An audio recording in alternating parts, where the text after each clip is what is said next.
Welcome to Bluegrass Brooklyn, our podcast all about the music we love, straight from the bluegrass borough of Brooklyn, New York. Could there be another side of you, one that I don't see? Friends tell me you're doing me wrong, but our love is so clear to me. I've got these old glasses, and I wear them all the time. Hello, and welcome to this Monday edition of the Bluegrass Brooklyn podcast. I'm your host, Liz Wolfe, and in these editions, we explore topics that are related to and supporting our favorite music, bluegrass. Enjoy the show.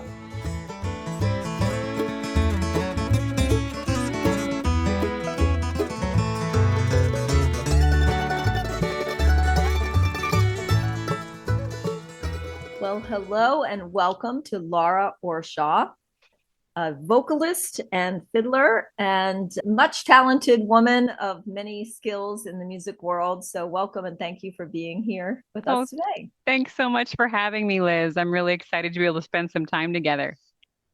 So how I got connected to Laura was I'm going to Joe Val. Woo! Yes.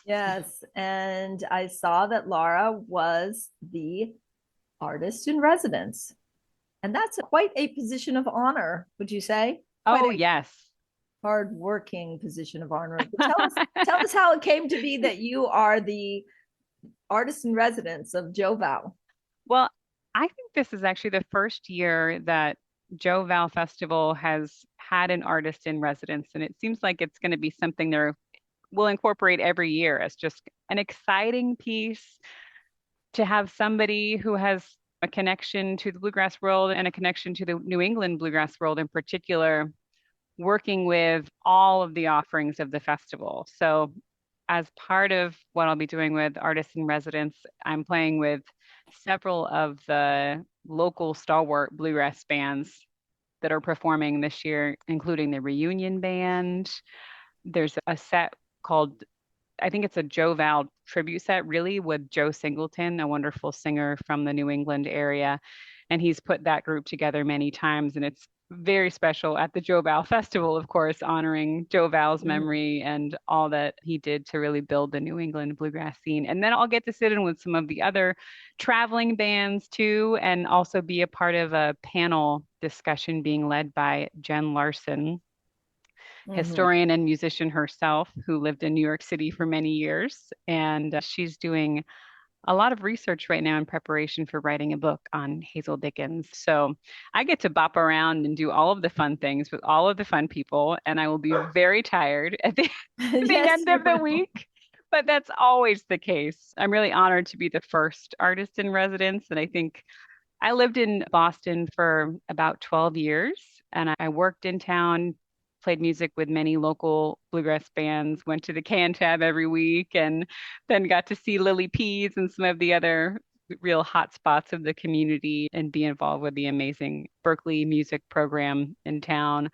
So I think it's really a full circle thing for me. I do live in Kentucky now, but to be able to be invited back into the community and see everybody again, being that it's the first year back after a 5 or 6 year hiatus for the festival. Just for the listeners that may not know, there is a festival that's held in Framingham, Mass. That's a hotel festival. So it's a little bit like Jam Jersey, but on a bigger scale. And in years past, they had bands. It's a true festival in that they had bands on the main stage in the ballroom, etc. But since the pandemic and different things happening, it was, I will say, reduced, although it was still pretty big, to just jamming. And now they're bringing back the bands, and this year, an artist in residence, which will be Laura. And of course, Tony Watt is so involved in the organization of organizing this, of Boston Bluegrass Union. And I did see online a few videos of you playing with Tony. Of course, it's always a pleasure to hear him play as well. So that sounds like one of the ways that you got connected then was because you're hanging out with Tony. Yeah, yes. Tony and I play a lot of music together when I was in the Boston area, and we were actually married for a handful of years. So Okay, a yeah. surprising piece of information I did not know. Yes, yep. And thankfully, we are still very good buddies musically and otherwise.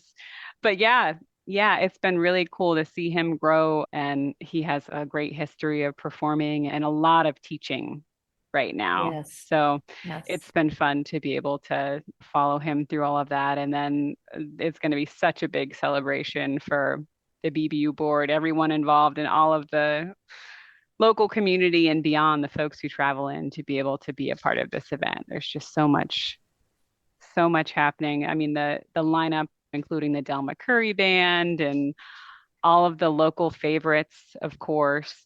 And the Kids Academy is something that's always a really special offering at Joe Val. Well, I'm glad to hear that you are still buddies, both musically and otherwise. It's always be Yeah. a little awkward. Wow, I'm here, but so no, that's really wonderful. But man, so many great memories for many, many years of the Mm, Joe Val Festival. I think that for folks living in the New England area that are used to going to bluegrass festivals in the summer, we have a longer hibernation period, some yes, of the southern states. yes. So it's about 3, 4 months of not having festivals or a lot of get-togethers. And then Joe Val's here. And then we've got another three months or so Uh-huh. before the first big festival. So I just have so many memories of the energy and the excitement, and everybody's just really game to jam. The hallways are packed with people who are just, oh my gosh, I haven't seen you in 2 months. What's happening? Let's play. So you can really feel that if you walk through the halls and attend the concerts. That's a very special thing for our community. And one thing I particularly have on my sites is bluegrass karaoke.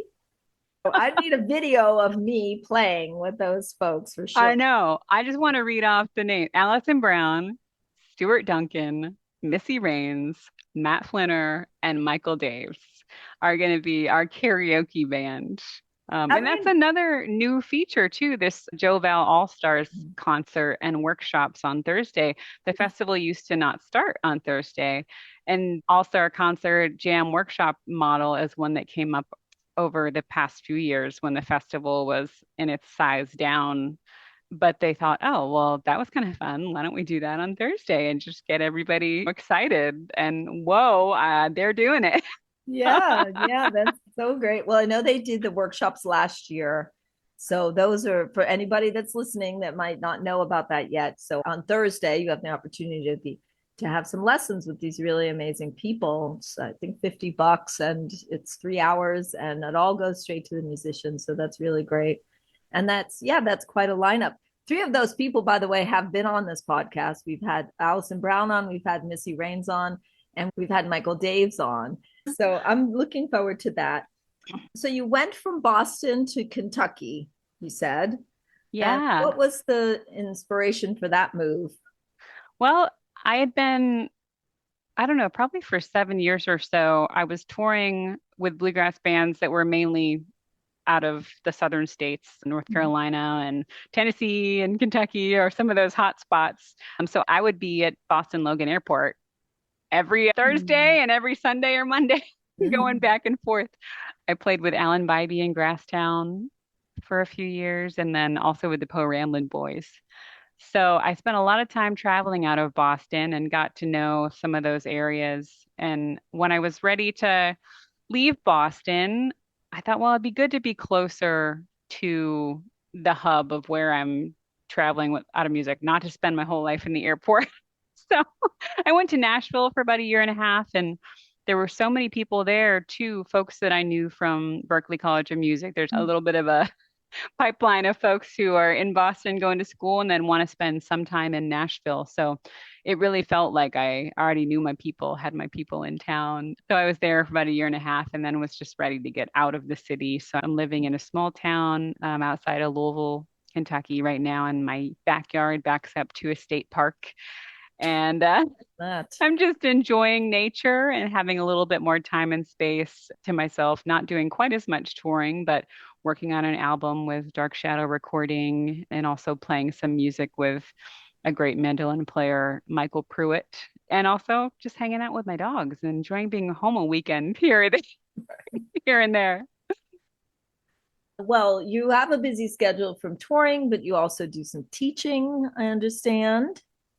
Yeah, yep. I do some Zoom lessons, and this summer I'm looking forward to teaching at a few of the bigger bluegrass camp weekends. I used to do a lot of that prior to being on the road all the time. And this year I'll be at Augusta Bluegrass Week, Mhm. and that's in West Virginia. Really, really beautiful town and camp that has a very long legacy. And also being an instructor for the first time at Bluegrass Camp in Idaho. So I'll get to travel out there and hopefully meet some folks that I haven't met before. How did you choose fiddle out of all of the possible instruments that are out there? Yeah, that's a good question. So when I was little, my dad actually had a bluegrass radio show and was a bluegrass player. He still plays bluegrass and he worked in a music store. So I grew up around the music and I felt like I was either gonna love it or hate it, one or the one or the other. But thankfully it turned out to be a really, really beautiful part of my life. And there actually weren't a lot of fiddle players in Pennsylvania, New York area where I grew up. So my parents joked that they wanted to grow a fiddle player. So I guess they kind of did. But I remember seeing videos of Alison Krauss, and I was just so impressed with her singing, her playing, Mhm. and decided that I wanted to give that a shot. I wanted to try to play the fiddle. So about 10 years old, I started taking lessons from a violin player who taught at the local music store. And she knew that I liked bluegrass music and that my dad played bluegrass. So she let me learn fiddle tunes. I thought that was a really nice compromise, actually. I got to learn the music that was meaningful to me, but I also got some really great structure and technique with what I was learning. And I just feel very fortunate to have been set on the right track, but also be allowed to be inspired by whatever kind of music I wanted to be. And so having the support of my family, and my grandmother also sang a lot of old country music, Kitty Wells, Wilma Lee Cooper, things like that. So I also was really interested in learning to sing, but it was also really, I feel like, intimidating. Learning how to sing, it just felt so much more personal. So I think the fiddle kind of gave me an outlet to start with. And then later on, I developed more in the singing and band leading and all of that stuff with some great models and people to be around to learn all of that. Tell me a little bit more about why you think you felt more vulnerable around singing than playing one of the most difficult bluegrass instruments that are out there. Yeah, that's a good question. I've talked to a lot of people about this because I've noticed the story come up more than once. And there's something about, I think, your voice coming through your instrument that feels less personal for the folks that I've worked with. And there's something about your voice that is such like it's your own fingerprint. No one has that exact sound. Your instrument kind of is too, but I think people don't usually see that in the same way. But yeah, I think it was just that, especially when I was 13, 14, those teenage years, it just felt embarrassing to be up front and be singing. But fiddle was a way that I could contribute and be a part of the group that didn't feel quite as vulnerable. Mm-hmm. I also remember I'd pick out all these bluegrass songs that were much more probably mature topics than your normal 10, 11, 12-year-old should be singing. So a little bit of murder, a little bit of leaving your husband, cheating on your wife, or I hear you. Yeah, that's fascinating to me. And thinking about that is that if you listen to any podcast that I've done with some other people, you'll see that singing is my main instrument. And I have definite feelings about how we seem to be so critical about our own singing capabilities and other people's singing capabilities. For some reason, that's the main thing that people sometimes just won't even do. Like they would rather strum on a ukulele in a fast jam with the professionals than sing out loud with a bunch of people that might be at a slow jam. It's interesting to me. Yeah. And when I teach now, I encourage people to be like singing along with what you're playing. Like you have to know the melody in your head and you being able to experience it through your voice, through your body, and then connect that to your instrument.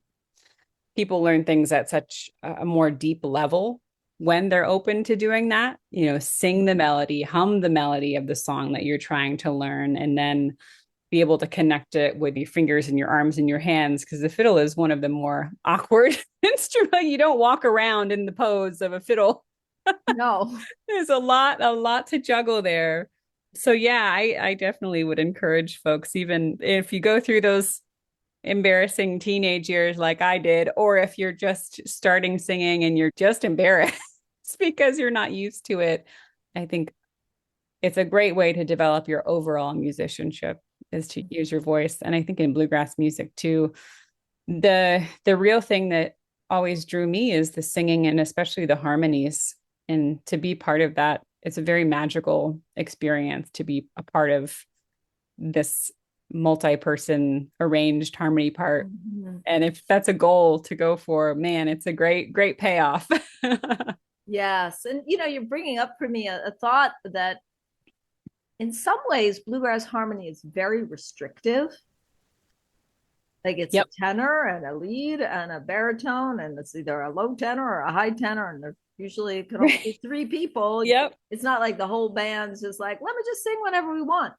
And I know even in the Warnick classes that we're doing and anything is that's what we're striving for is that beautiful 3-part harmony. And yet that's not always accessible to everybody. And I think if we think we're supposed to be doing it in one particular way, it might restrict you from trying to do anything to begin with. Yep. That's so true. There are lots of rules.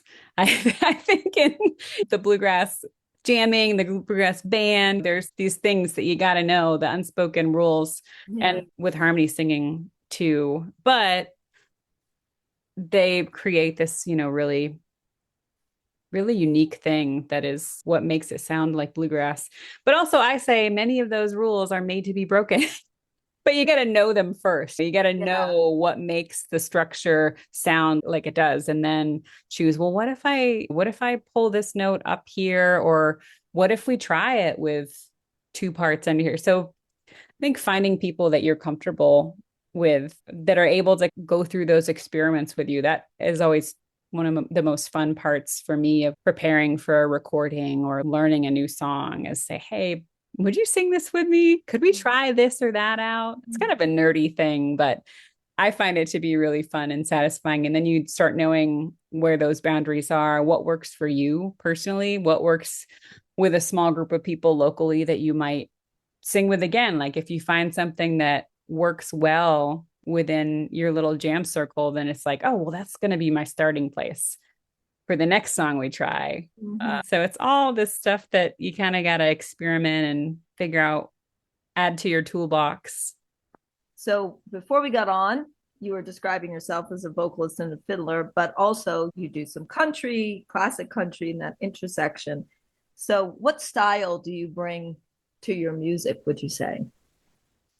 Oh man, I pride myself in being a bit of a chameleon when I'm playing my fiddle. So I love being able to just listen to whoever I'm backing up and really get a sense and feed off what they're doing and trying to complement that sound. I personally, when my solo artist self, I am really drawn to the older styles of bluegrass, 1950s, 60s, and also like classic country around that same time. I love to think of those country music shows where it was Loretta Lynn and Bill Monroe and all these people that were on these packaged shows performing and touring together and listening to each other and learning from each other. So I love to sit kind of at that intersection. I'd say my vocal style is mainly influenced by older country vocalists. And I think part of that was that when I looked at 1940s, 50s, 60s bluegrass music and the sound, the power, the intensity that I liked about bluegrass, there weren't a lot of women leading a band. So I could model in some ways from a lot of those first generation folks, but I wanted to think, well, what would a female band leader sound like? What would she be singing about? And I think finding some of that influence for me came from the era of country musicians where there were more women singers present. And then I think there's just something about a raw energy to some of the traditional bluegrass styles that cross over with old time music, cross over with country music that I really try to replicate in my fiddle playing and when I'm picking material and playing with a band. So I guess I'm always thinking I'm on the side of traditional bluegrass music, but I really hate putting labels on it in some ways because I think we all are just learning from the things that really touch us and get us excited, but we're always meshing it with what's going on in our lives now. Like, who are we meeting? Who are we playing with? What are the topics that are really ringing true to us in our personal lives or with what's going on in the world? What message do we want to put out there when we sing a song?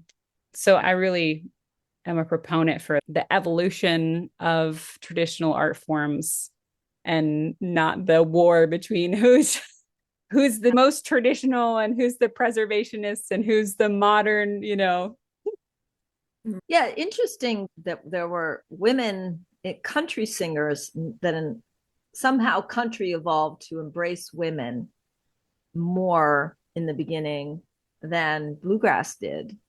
And of course, that's Yeah, I think some of it might have been around the structures of commercial music and touring. Women country artists were oftentimes either themselves or husband and wife, and they would be backed by whoever was the backing band for that show or that tour.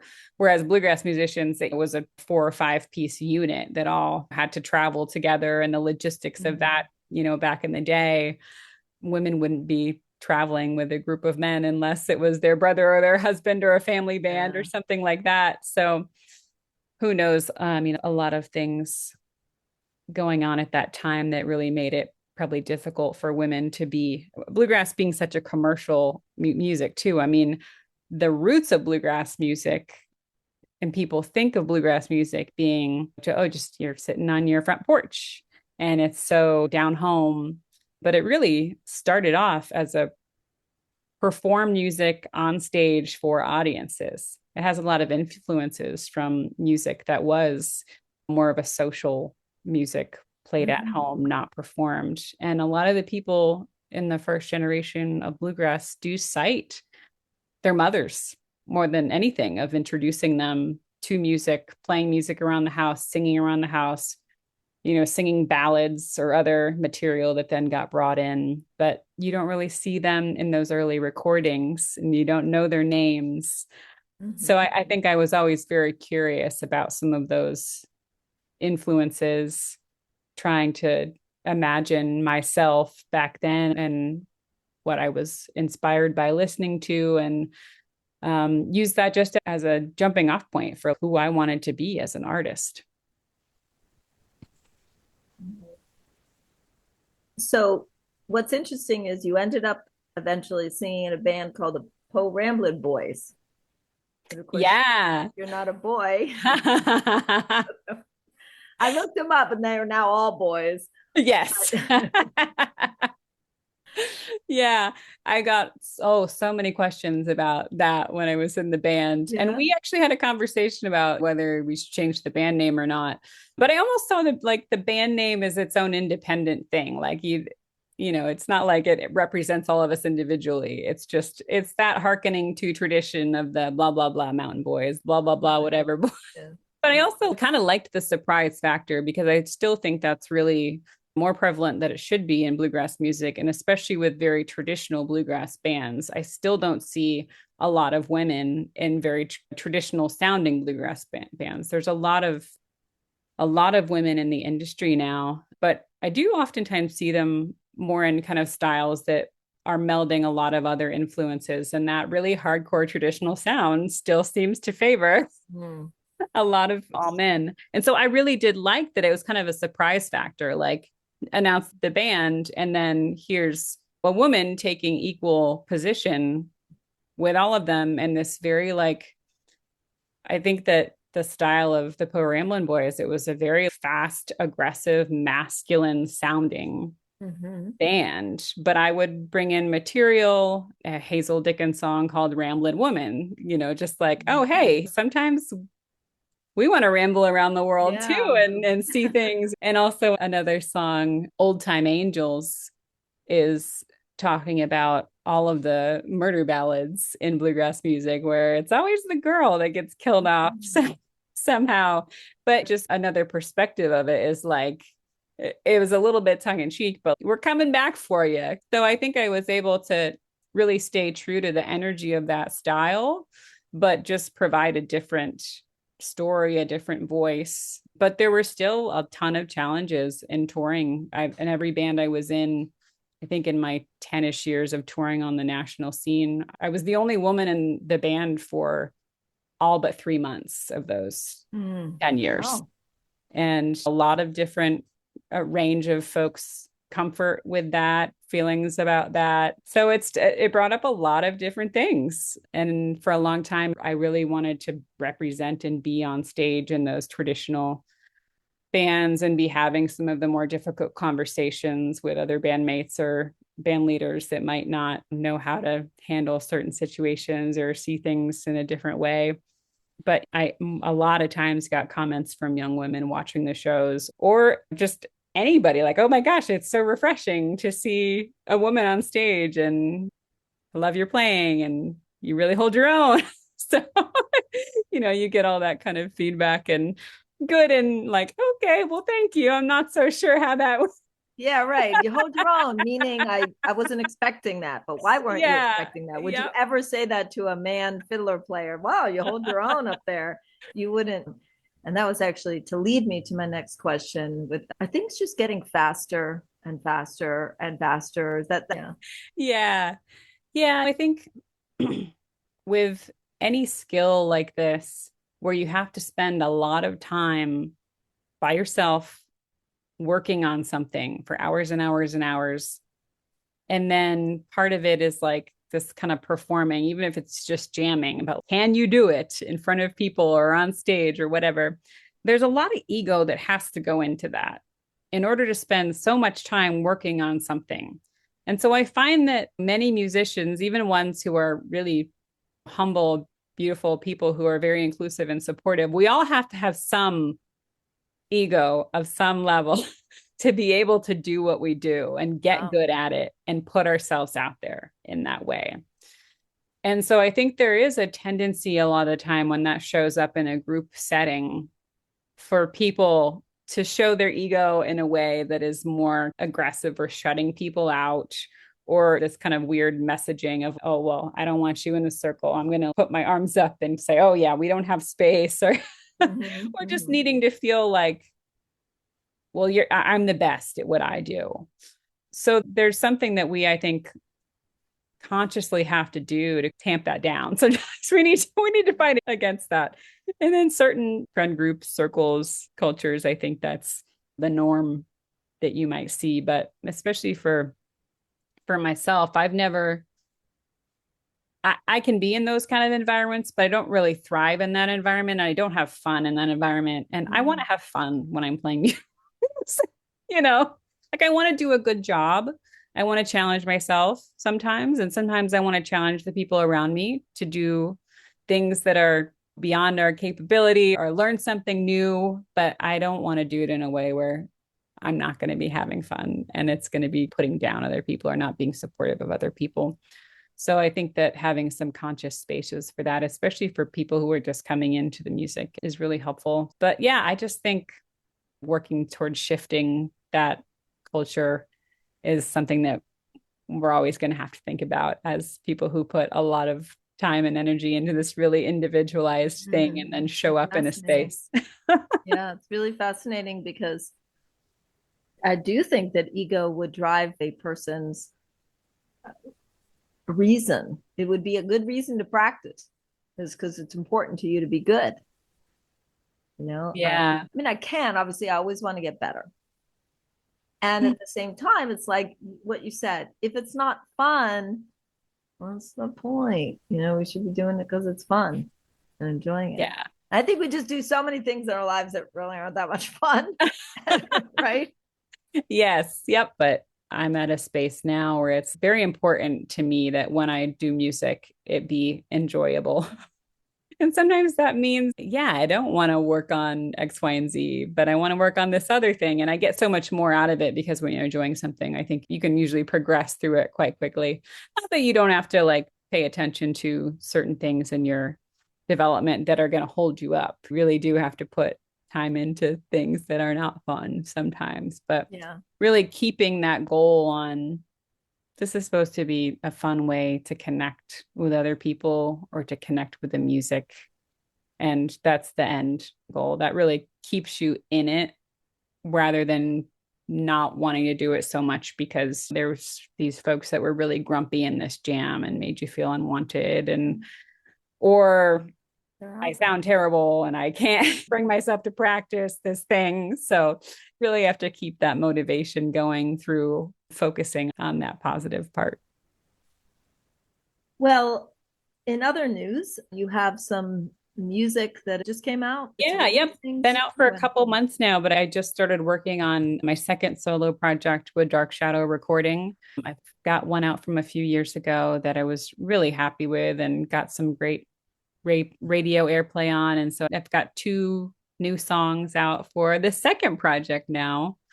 The one that most recently came out is actually the first song that I have co-written that I've released as a single. And so that was one of my goals for this project is to do some more songwriting. Okay. And this one has definitely a heavy kind of country influence, but that bluegrass drive with it. It's called Seeing the Best of You.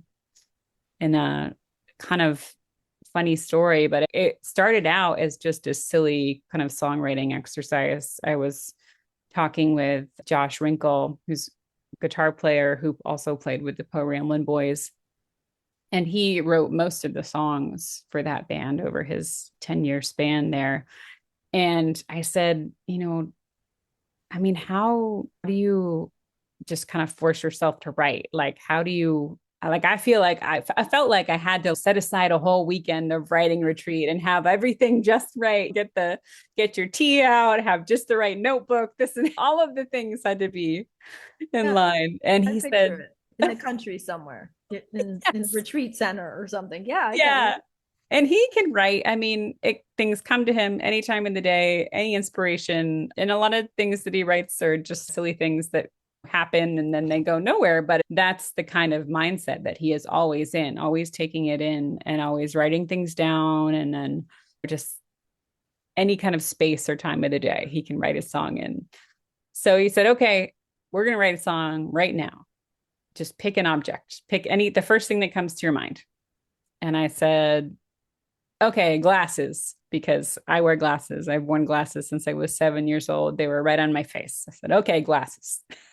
And so we started to write this song right there in the car. We were riding along and I really figured it would be like a silly little kid song as an exercise, but it actually turned into a pretty good song that I ended up recording, and it's called Seeing the Best of You. It's one of those cheating songs, love gone wrong, where you get infatuated with someone and you just can't see that they're not right for you, or they're not who you think they are. So just using that little metaphor there. Oh, great. Well, this has been an amazing conversation. Thank you so much for coming on. I do hope that anyone listening will be making their way to Joe Val to watch you be artist in residence. I think they hired the right person for the job. I think it's going to be amazing to see you flitting in and out and really being that glue to bring some really awesome music into the festival. Well, thank you so much for having me, Liz. I can't wait to see you there and maybe get a jam in. Yes. Yeah. Well, if you happen to like to jam at between midnight and 3 a.m., you could definitely find me somewhere. Those are your hours. We'll see how much they work me over the weekend, but I'm fingers crossed I'll be there for you. I will look for you. Okay. Well, thank you so much.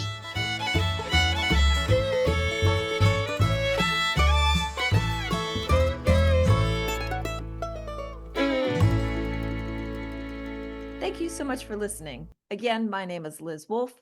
Please subscribe to our podcast and follow us on our social media so you never miss an episode. You can find us online at bluegrassbrooklyn.com. Brooklyn is spelled BKLYN. See you around the jam circle.